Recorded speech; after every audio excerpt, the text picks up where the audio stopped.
कांग्रेस में अब वो लोग कम ही रह गए हैं जो राजनीति करते हैं विमर्श की। कांग्रेस के भीतर बस ऐसे लोग शेष रह गए हैं जो पार्टी के शीर्ष नेतृत्व की चरण वंदना कर सके।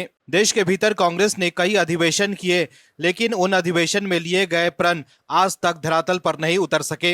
हर जगह सिर्फ कांग्रेस के भीतर वही लोग आगे बढ़े हैं जो सुप्रीम कमांड को आईना नहीं गुमराह करने का काम कर सके। जो लोग आला कमान की भक्ति में लीन रहते हैं उन्हें ही कांग्रेस में अहम पद दिए जाते हैं। जो लोग पार्टी को आईना दिखाते हैं, सच से अवगत कराते हैं, उन्हें कांग्रेस बाहर का रास्ता दिखा देती है या पार्टी ऐसा हाल कर देती है कि बेचारे सोचते हैं कि अब इस पार्टी में रहकर क्या ही फायदा है। अब कांग्रेस अपने ही सीनियर नेता शशि थरूर से झल्ला गई है, लेकिन थरूर भी लगातार पार्टी को आईना दिखा रहे हैं। हालांकि गांधी परिवार के खास लोग और पार्टी के नेता तिल मिला जा रहे हैं, लेकिन शशि थरूर ने साफ कर दिया है कि उनके लिए पार्टी से पहले देश है। कैसे शशि थरूर की वजह से कांग्रेस को लगी है जबरदस्त मिर्ची, बताते हैं आपको इस रिपोर्ट में। दरअसल कांग्रेस सांसद शशि थरूर इन दिनों मोदी सरकार की खूब तारीफ कर रहे हैं, जो कि कांग्रेस हजम नहीं कर पा रही है। शशि थरूर के ऑपरेशन सिंदूर पर दिए बयान से पार्टी के नेता नाराज थे। उन्हें लगा कि थरूर ने लक्ष्मण रेखा पार कर दी है, लेकिन अब पाकिस्तान की सरजमी से संचालित आतंकवाद के खिलाफ वो दुनिया भर में भारत की राय रखेंगे। थरूर को पाकिस्तान से संचालित आतंकवाद के खिलाफ दुनिया भर में भारत की तरफ से एक बड़ी जिम्मेदारी दी गई है। लेकिन हैरानी की बात यह है कि राहुल गांधी ने शशि थरूर का पत्ता काट दिया था। आतंकवाद के मुद्दे पर पाकिस्तान को विदेशों में घेरने के लिए सरकार ने ऑल पार्टी डेलीगेशन को अलग अलग देशों में भेजने का फैसला किया है। इसमें एक डेलीगेशन का नेतृत्व कांग्रेस सांसद शशि थरूर को सौंपा गया है, लेकिन लिस्ट में थरूर का नाम देख कांग्रेस तिलमिला गई है।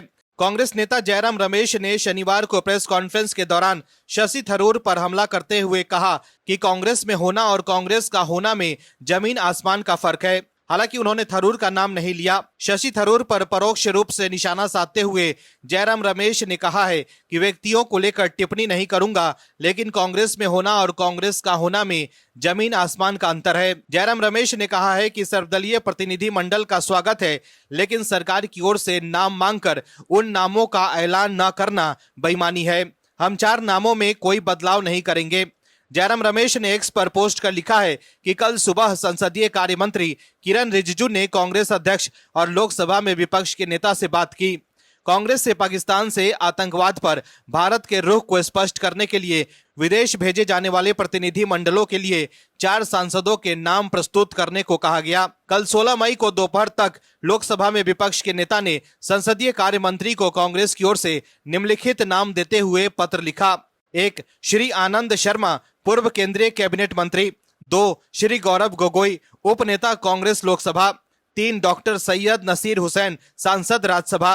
4 श्री राजा बरार, सांसद लोकसभा। वहीं जयराम रमेश ने यह भी कहा है कि सरकार ने 4 नाम मांगे थे, हमने दिए, लेकिन सरकार की प्रेस रिलीज से हैरानी हुई। सरकार का व्यवहार ईमानदारी नहीं दर्शाता। सरकार गंभीर मामले में भी खेल खेल रही है। सरकार की कूटनीति फेल हो चुकी है। ये अवसरवाद की राजनीति है। वहीं दूसरी तरफ कांग्रेस के जले पर नमक छिड़कते हुए शशि थरूर ने ऑपरेशन सिंदूर की जानकारी पूरी दुनिया को देने वाले प्रतिनिधि मंडल का मेंबर बनाए जाने पर केंद्र सरकार को शुक्रिया कहा है। शशि थरूर ने एक्स पर पोस्ट कर लिखा है कि मैं हाल की घटनाओं पर हमेशा देश का दृष्टिकोण प्रस्तुत करने के लिए 5 प्रमुख राजधानियों में से एक सर्वदलीय प्रतिनिधि मंडल का नेतृत्व करने के लिए भारत सरकार के निमंत्रण से सम्मानित महसूस कर रहा हूं। जब राष्ट्रीय हित शामिल हो और मेरी सेवाओं की आवश्यकता हो तो मैं पीछे नहीं रहूंगा। जय हिंद। दर्शकों, शशि थरूर ने कांग्रेस को बता दिया है कि वो पार्टी से ऊपर देश को रखते हैं। वहीं जयराम रमेश के एक्स पोस्ट पर रिप्लाई करते हुए एक यूजर ने लिखा है कि 2 सर्वश्रेष्ठ वक्ता शशि थरूर और मनीष तिवारी सूची में शामिल नहीं है। क्या कांग्रेस की डिफॉल्ट सेटिंग ये है कि प्रतिभावान लोगों को कोई जिम्मेदारी नहीं सौंपी जाती? वहीं एक दूसरे यूजर ने लिखा है कि जाहिर सी बात है कि कांग्रेस ने शशि थरूर और मनीष तिवारी का नाम नहीं लिया, जिन्हें केंद्र ने उठाया। आपने थरूर जैसी क्षमता वाले व्यक्ति का इस्तेमाल लोकसभा में भी नहीं किया।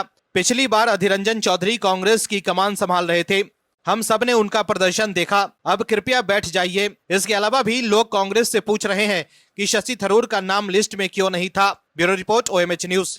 आप दर्शकों से विनम्र निवेदन है कि चैनल को सब्सक्राइब जरूर करें।